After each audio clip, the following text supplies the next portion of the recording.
So I'm incredibly honoured to introduce you Venerable Bhikshuni Sangye Khadro. Venerable Bhikshuni Sangye Khadro was born in California and ordained as a Buddhist nun at Copan University in 1974 and took the full Bhikshuni ordination in 1988. She began teaching in 1979 and was the resident teacher at Amitabha Buddhist Center in Singapore for 11 years.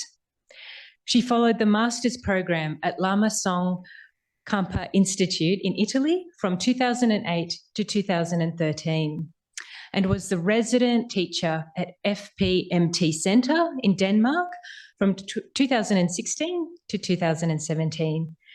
Venerable Sangye Khadro has authored several books, including the best-selling How to Meditate, which is now in its 17th printing and has been translated into 13 languages. It is a great honour that you've joined us today, Venerable. Please warmly welcome Venerable Sangye Khadro. Looking forward to learning from you. Thank you. So I'm very honoured to have this opportunity to address this convention dedicated to metta, loving kindness. Very beautiful idea. And let's begin by generating the positive aspiration that this session will bring benefit to ourselves and to all other living beings. May it help us all get in touch with metta, loving kindness, and compassion, and wisdom, and all the other positive qualities that exist in our mind and that can be developed more and more, bringing greater happiness to ourselves, to others, to the world, and ultimately helping us get to enlightenment, to awakening.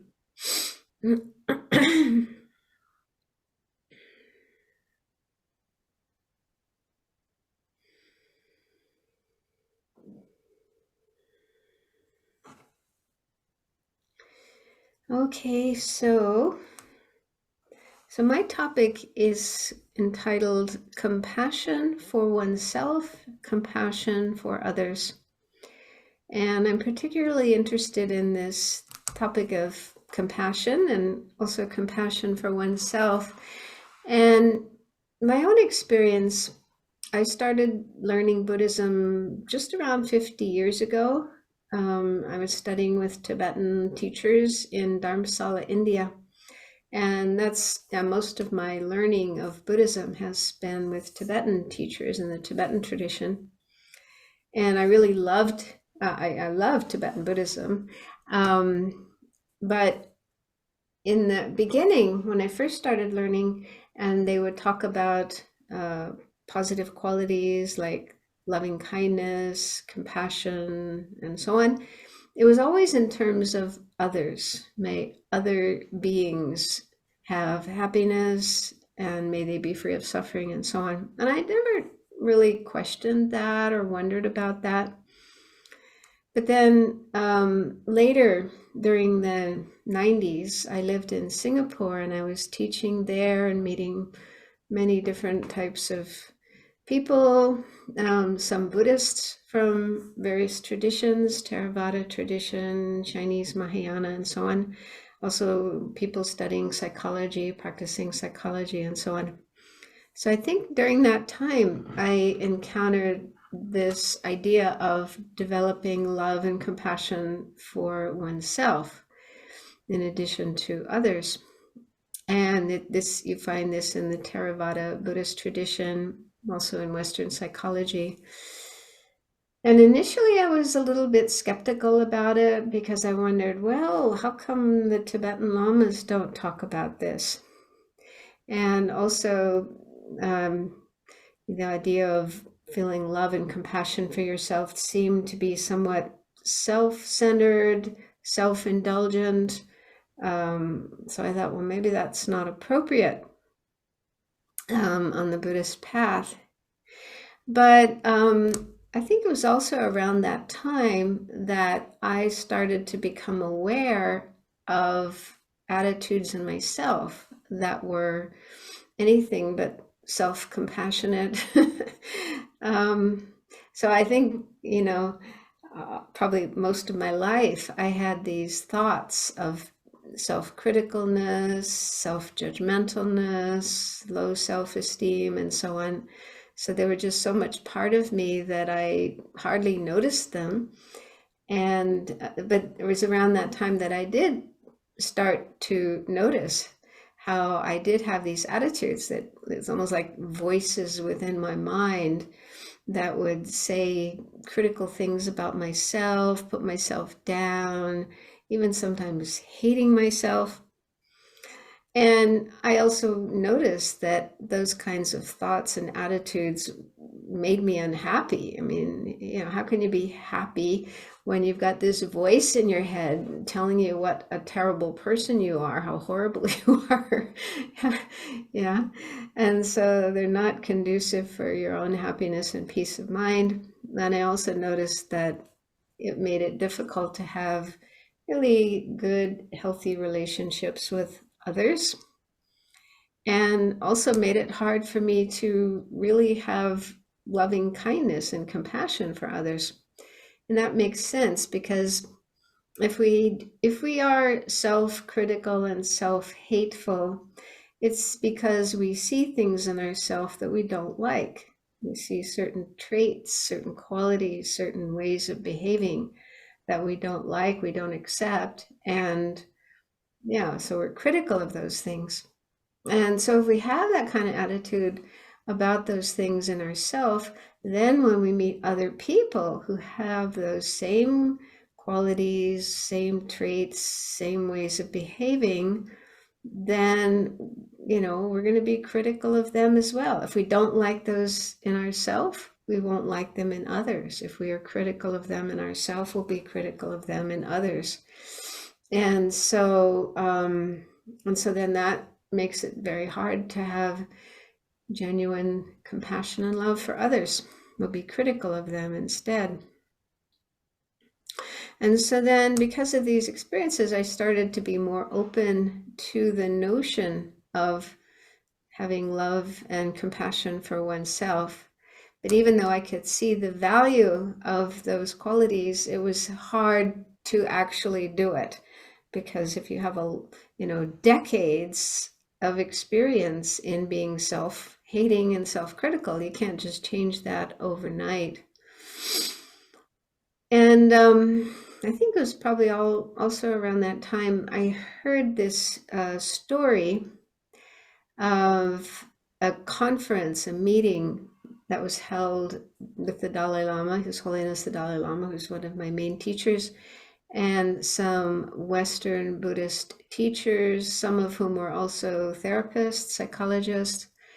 So they had this meeting and they were discussing, teaching Buddhism in the West to Western people. And one of the teachers, I think it was Sharon Salzberg, who has written a book about loving kindness, and that's kind of a big part of her teaching. So she was giving a talk about how when teaching loving kindness, meditation to Western people, it's necessary to teach them to have love for themselves as well as others, because there are many people who don't love themselves, many people who hate themselves. So she was explaining this during this meeting with the Dalai Lama, and I wasn't there, but I heard it afterwards. And apparently the Dalai Lama was puzzled by what she was saying and discussed with the translator for a while before he understood. And it seems that for him, the idea of people hating themselves was really surprising. And he asked this group of people, how many of you have this problem? How many of you hate yourselves? And almost everyone in the room put up their hand. And, these are people who are, successful Buddhist teachers, many also psychologists, therapists, and so on. And almost, I guess, all of them put up their hand saying, yeah, I have this problem. I have self-hatred. And so it seems that the Dalai Lama, for him, this was a new thing that he hadn't encountered before. But I noticed that subsequent to that meeting over the years, when the Dalai Lama was teaching, especially when he was teaching in the West, he would sometimes talk about this and say things like, yeah, we have to have love for ourselves. We have to have compassion for ourselves. Otherwise, it's difficult to have love and compassion for others. So hearing that kind of statement coming from His Holiness, the Dalai Lama, gave me greater confidence to talk about this myself. So when I was teaching and leading retreats and so on, I would include this and emphasize how important it is to be kind to yourself, be loving, compassionate to yourself. And then sometime later, I realized that, in fact, self-compassion is included in the Tibetan Buddhist teachings. For example, the Lamrim. The Lamrim is the stages of the path to enlightenment. That's the main kind of body of teachings, texts and teachings that we study in the Gelugpa tradition. And I think the other Tibetan Buddhist traditions have similar types of teachings. It just lays out all the stages of the path to get from where you are now as an unenlightened being all the way up to the state of an enlightened being, a Buddha. And so while teaching the Lamrim, teaching it to others, explaining it to others, I realized that actually self-compassion is included in the Lamrim, but it's not called self-compassion. It's called something else. It's called renunciation. Renunciation, or another term for that is the determination to be free.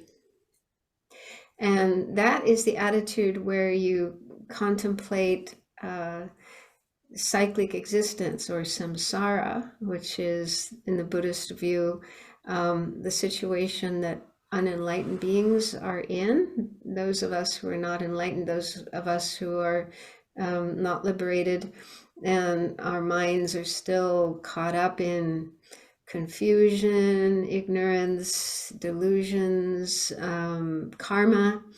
So we're not completely free of those factors. And those are the factors that keep us coming back again and again, taking rebirth in samsara without choice, without control, and then experiencing all the various problems and sufferings, the dukkha that the Buddha spoke about in his first teaching, the Four Noble Truths, Four Truths of Aryas.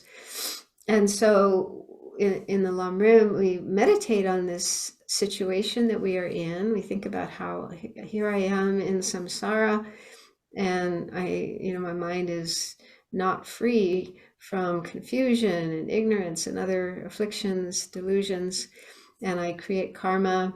And as a result of these factors, I keep taking birth again and again and again and experiencing all the various types of dukkha in samsara. So we contemplate this situation, not to become depressed. I mean, you can easily become depressed about this, but that's not the point. The point is to generate strong enthusiasm, determination to get yourself out of this situation, because the Buddha discovered a way out. He followed the way out and discovered nirvana, liberation, and then he taught that way so that we could follow. So we're really fortunate that we have the chance to learn the Buddhist teachings, to learn the path that leads out of samsara to nirvana. And so let's go for it. Let's put our energy into that. And so this is so I realized, well, this is actually like self-compassion, because you realize I'm in an unfortunate, unsatisfying situation, and I do have the opportunity to get myself out of this situation, and I do deserve better. I don't deserve to be stuck in this situation of suffering, dukkha, forever and ever and ever. I can get out, and I want to get out. I should be able to get out. and I'm going to do what it takes. I'm going to follow the path and do the practices that will enable me to get out of samsara, out of suffering and its causes. So that's like self-compassion. The best kind of self-compassion, because self-compassion, compassion is basically the wish for someone, yourself, others, to be free of suffering. So compassion arises when you recognize suffering, somebody is suffering, and you feel moved by that, you feel touched by that, you feel, I have to do something to relieve that suffering.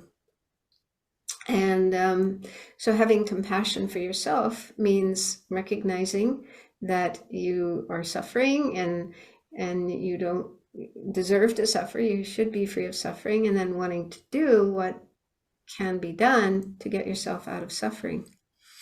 Now, so that's basically what self-compassion is all about. So to have this wish, not just a wish, but determination to get yourself out of all the dukkha, the suffering of samsara, and attain this blissful, peaceful state of nirvana, that is the supreme kind of self-compassion. So I realized that, yeah, self-compassion is there in the teachings, but it goes by another name. And I'll read you a quote from the Dalai Lama. This is found in a book called In Praise of Great Compassion. This is volume 5, I believe, of the Library of Wisdom and Compassion that Venerable Chödrön has been editing. The Dalai Lama's teachings and also material from other sources. So in that book, In Praise of Great Compassion, the Dalai Lama says, here he's actually talking about self-love, loving oneself, but love and compassion are a bit like two sides of a coin or two sides of a hand.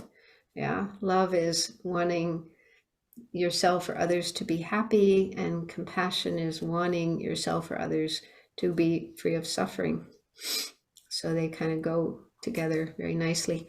So here the Dalai Lama is saying, like self-respect, loving ourselves in a realistic and practical way is important. Self-love must be distinguished from self-indulgence.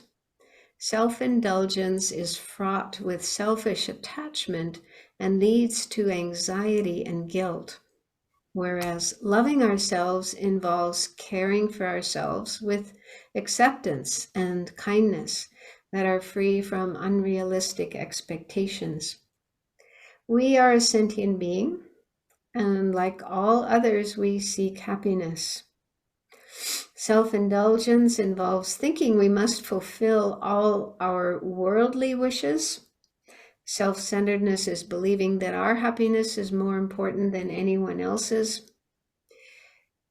But genuine self-love enables us to love others, while self-centeredness uses others for our own pleasure. Self-love cares for self and others in an expansive way and enables us to live harmoniously with others. At its most exalted levels, genuine love and compassion for ourselves wish us to be free from cyclic existence and to attain full awakening. Working toward these spiritual goals is true kindness to ourselves, and it brings about the joy of others as well. Yeah, so as he mentions here, loving kindness, and compassion for oneself are part of the path, part of the Lam Rim. They are included in the genuine wish to free oneself from suffering and to attain liberation and to attain full awakening, Buddhahood. So attaining those goals, as he says here, is the best thing we can do for ourselves, but it's also beneficial for others. Yeah. Whereas on the other hand, he distinguishes self-love, self-compassion with self-indulgence. So self-indulgence, I think this is one reason people might be uncomfortable sometimes with the idea of having love and compassion for oneself. It may sound like self-centeredness, self-indulgence, and not a very wholesome state of mind. But there is a difference. So self-indulgence, I think, involves seeing ourselves as more important than others. Like my needs, my wishes are more important than those of others. So we're sort of more focused on ourself, self-centered, self-preoccupied. And also for many people, self-indulgence involves just thinking in terms of this worldly life, this ordinary life, and wanting pleasures, wanting fame, wanting, wealth, and so on, the worldly things. So thinking that that's the way to be kind to myself, that's the way to be loving and compassionate to myself, is to get all these things for myself and fulfill all my wishes. So that's not the meaning of self-love and self-compassion, because in fact, things like wealth and sensory pleasures, having lots of friends, being famous, and so on, those things are very transitory. They don't last. We can't have them forever. And they also don't bring genuine happiness. Yeah, they kind of give us temporary pleasure, but then they dump us. They sort of desert us, abandon us, and we're left feeling unsatisfied. And so if we really feel love and compassion for ourselves, we really want ourselves to be happy, genuinely happy in a long-term way, then just getting these short-term sources of pleasure isn't so good, isn't so beneficial. On the other hand, if we learn about these goals in Buddhism, like nirvana, liberation, enlightenment, if we attain those states, then there's no more suffering, no more problems, and the happiness, the peace, the bliss that you experience isn't just short term, but it lasts. It's long term and very, very fulfilling, very satisfying. So if we really want the best for ourselves, happiness for ourselves, and freedom from suffering for ourselves, the best thing we can do is to strive for those higher goals, liberation and enlightenment. So that's real self-compassion. So then how to develop self-compassion in case you are lacking in it and may have this habit, like I mentioned, of being self-critical, self-judgmental, even self-hating. So if those kind of thoughts come up in your mind, so one thing you can do is practice mindfulness, develop greater awareness of your mind, your thoughts, and what's going on in your thoughts. And when you notice such thoughts arising, take a step back from them. Don't just follow them and feed them and go with them, but look at them objectively and ask yourself, is this a healthy, helpful state of mind? Yeah. And I think it should be easy to recognize that it's not. What I notice in myself, sometimes, there's like this voice that's very negative towards myself, very critical, very nasty. And when I take a step back from that and listen to what that voice is saying, and I ask myself, would I talk to anyone else like that? Would I say those things to somebody else? And it's like, no way. I would be too ashamed to talk like that to anyone. It's just so mean and nasty. I mean, when I was a little kid with my siblings and friends, we would be nasty to each other. Sometimes we'd fight and say nasty things to each other. But that was a long time ago, and I've grown out of that. And especially since I became a Buddhist, I really try my best to speak in ways that are only kind and helpful and conducive for happiness, and avoid saying things that are hurtful and nasty to others. I really believe in that. I really try to do that. And but then in my mind, there's these nasty things that I say to myself, although I don't do it deliberately. It's not that I deliberately, consciously say these things to myself. They're just thoughts that pop up. And I think the reason that they come up is because of a habit. Yeah, it's just a long-term habit. I probably started doing it when I was a small child, maybe even past lives. Maybe it's a carryover from past lives. But anyway, it's a habit. And once we become aware of this habit and realize that it's not a healthy habit to have, and it's something we want to stop, we want to change, then we can do that with awareness, with mindfulness, with just taking more control over our mind, over our thoughts. So when those kind of thoughts arise, we can just step back from them and say, no, I don't want to indulge in such thoughts. This is not good for me. This is nasty. It's angry and hateful and critical. And it's not right to be that way towards other people. It's also not right to be that way towards myself. It's not right to be nasty and critical towards anybody, including myself. So you need to sort of talk to yourself and, convince yourself that, no, this is not the kind of thought I want to have in my mind. And even if it pops up, you can just say, no, I'm not going to go with that thought. And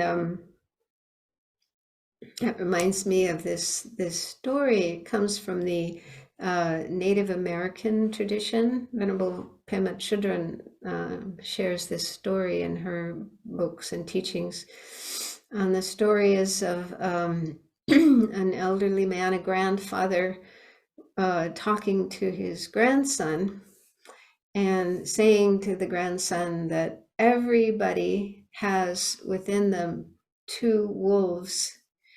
One of the wolves is kind of the bad wolf, anger and selfishness and greed and harmfulness to others and so on. So all these kind of negative qualities.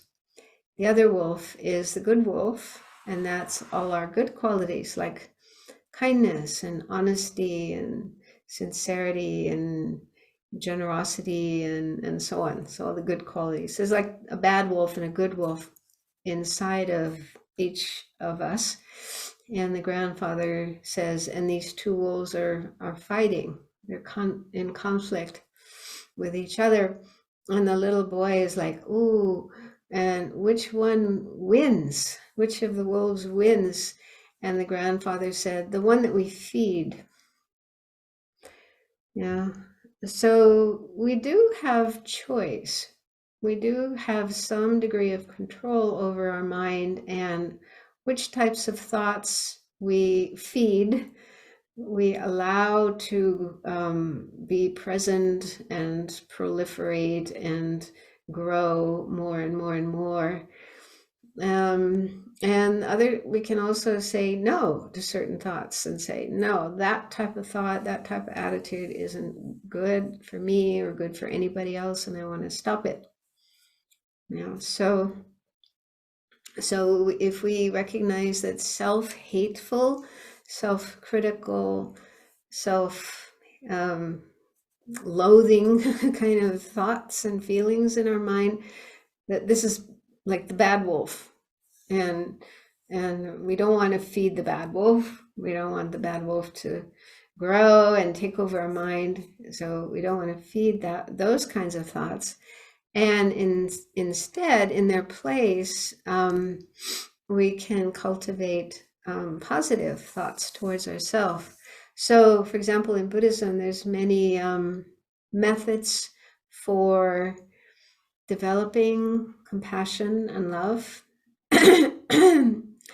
And they often involve just cultivating thoughts, just bringing thoughts into your mind with regard to other people, bringing to mind other people, and then saying to yourself phrases like, may you be happy, may you be safe, may you be free of harm and danger, may you always have peace, and so on, may you be free of suffering.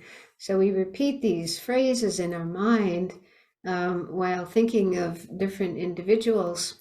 And this is a way of cultivating metta, loving kindness, and also compassion. And so when we're doing that kind of practice, it's very helpful to do, to cultivate these qualities in our mind, to make habits of these positive states of mind, these positive qualities. So we can include ourselves in these meditations, which many teachers advise. So if you're attending guided meditations or retreats in which you're doing loving kindness meditation, compassion meditation, and so on, the teachers will often guide you to bring to mind different people, friends, people you already like, and strangers, people you don't know very well, then difficult people, people you have a hard time with, and so on. So you gradually go through these different groups of people and learn to have positive thoughts, positive wishes towards them. And so when we're doing that kind of practice, we need to bring ourselves in there as well. And the question is, well, at what point should we cultivate love and compassion for ourselves? Should we do it first or last or whenever? And I think you can experiment and find which way works best for you. For some people, it might be most effective to start with yourself, to first think of yourself and then generate these positive feelings, positive aspirations for yourself, and then go on to others, starting with those you like, then strangers, and then the ones who are more distant. But on the other hand, if you've had a long habit of hating yourself and being critical of yourself, it may be very difficult to feel love for yourself right from the beginning. And it might be more effective to put yourself later. Because if you do have feelings of love and compassion for certain people, like your family members and your friends, your children, if you're a parent, your pets, if you're a pet owner. So if there are certain people, certain beings in your life that you do really care about, you do have these positive feelings of love and compassion, then bring those beings to mind and cultivate these positive feelings for them.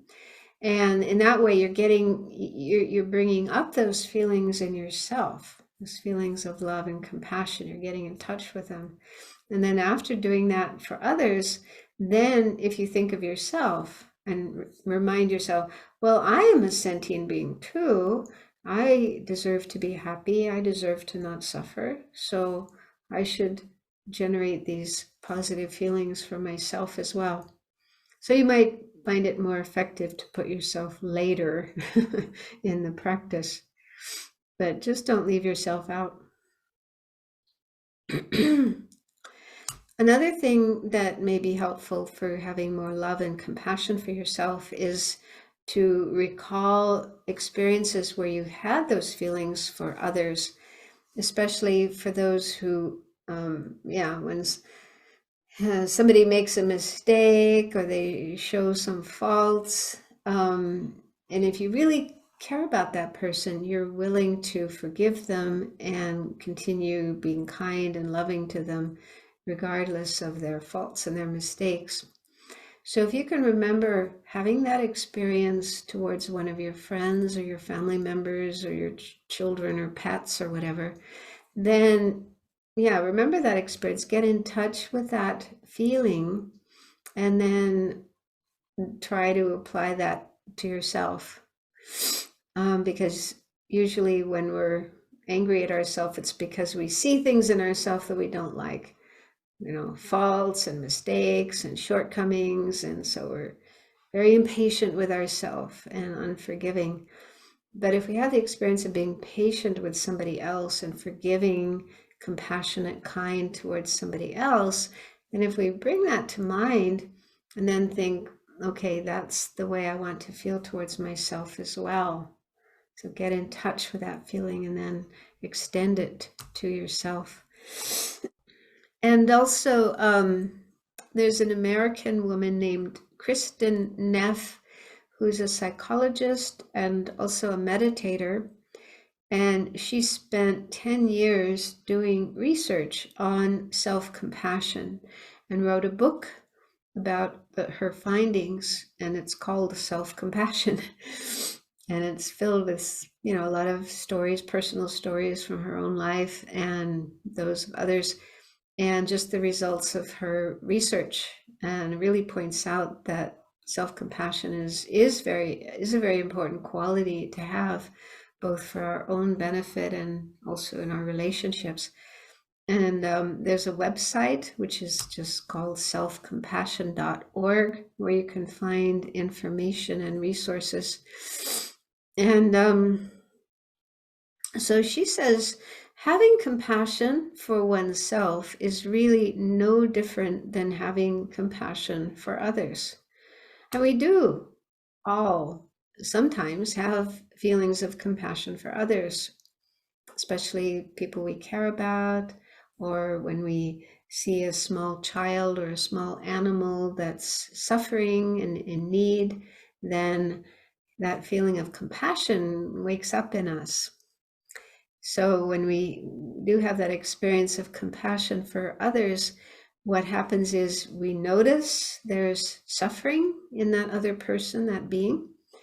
We are moved. We're not just cold and indifferent and uncaring, but there's some movement in our heart, and there's the wish to help, to do something to relieve that being's suffering. And she says that compassion, when we have compassion for others, there's also a certain amount of understanding or awareness that suffering and failure and imperfection are part of our human experience. It's not something strange, something abnormal.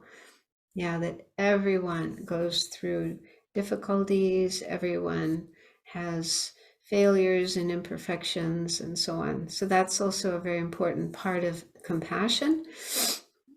And so she says we have that experience of having compassion for others, and self-compassion is very similar to that.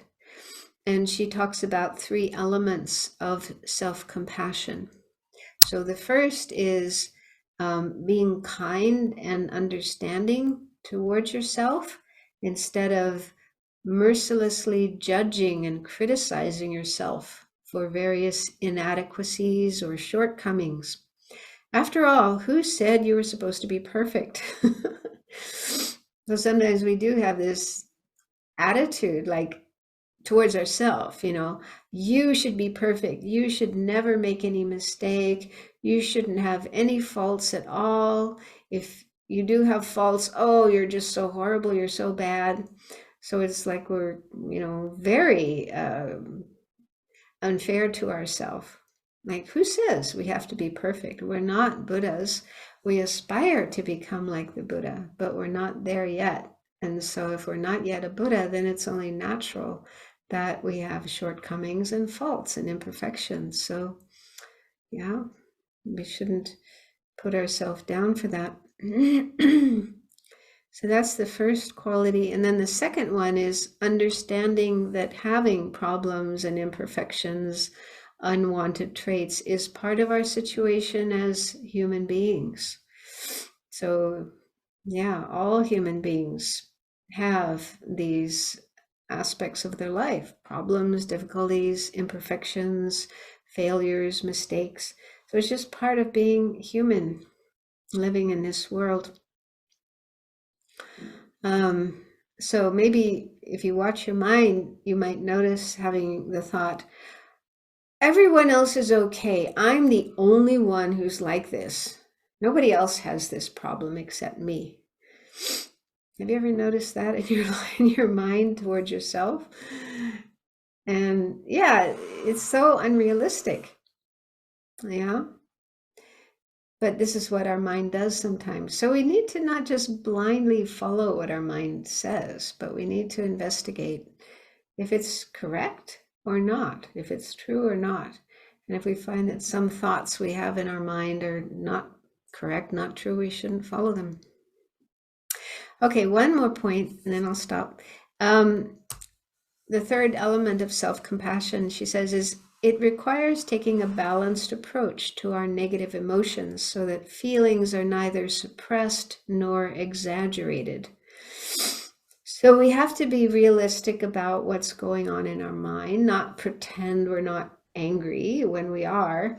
So we do need to be realistic about, faults and shortcomings and not suppress them or exaggerate them. But at the same time, mindfulness requires that we not be over-identified with thoughts and feelings so that we're caught up and swept away by them. So I find, for example, when something like anger comes up in my mind, I find it very helpful to say to myself, there is anger in my mind, instead of I am angry. So saying I am angry is like identifying with the anger. I am anger, which isn't true. Anger is just a passing state of mind. It comes and goes. And so seeing that anger is just something temporary, transitory, passing through the mind and not who I am, that's a very helpful way of de-identifying with our disturbing thoughts and emotions. And it's also helpful to remember we're not the only person in the world who has anger. Many, many people have anger, and some have it even more than we do. So these are just some guidelines on how to have more compassion for oneself. And I think if we are able to do that, to be kinder, more compassionate, more patient to ourselves, it'll be easier to have those attitudes towards others as well, even very difficult people. Okay, so I think that's the end of the time. Venerable Sangye Khadro, much respect and gratitude for your Dharma talk. We do have one question, though, if you're happy to take it. Sure. From our audience, thank you. The story of the two wolves always has such punch, doesn't it? The one you feed is the one that will win the war. We've had a question from the audience that says, but does the bad wolf deserve metta? Yeah, I mean, the bad wolf isn't really a wolf. It isn't really a sentient being. It's just a figure that represents qualities in ourself that are the cause of suffering. Things like anger and hatred and greed and selfishness and so on. So these are just mental states. They're not beings. And I don't know if it's appropriate to talk about having loving kindness for them, because loving kindness is usually what we have for people, for beings with minds, and these are just states of mind rather than beings. But I think it's appropriate to have loving kindness for ourselves when anger is in our mind. Yeah, so that's probably the best approach. So when anger is coming up in our mind, we usually don't choose to have anger. I don't think anybody ever chooses to have anger, but it just invades our mind. It comes up in our mind. And when it does, it's so unpleasant. It's so painful. And instead of beating ourselves up, oh, I'm so bad. I'm a bad Buddhist. I'm a bad nun. I shouldn't be angry. That doesn't help at all. So instead, it's good to be compassionate to ourselves, have love and compassion for ourselves, that we're in this situation where we have unwanted negative states of mind popping up.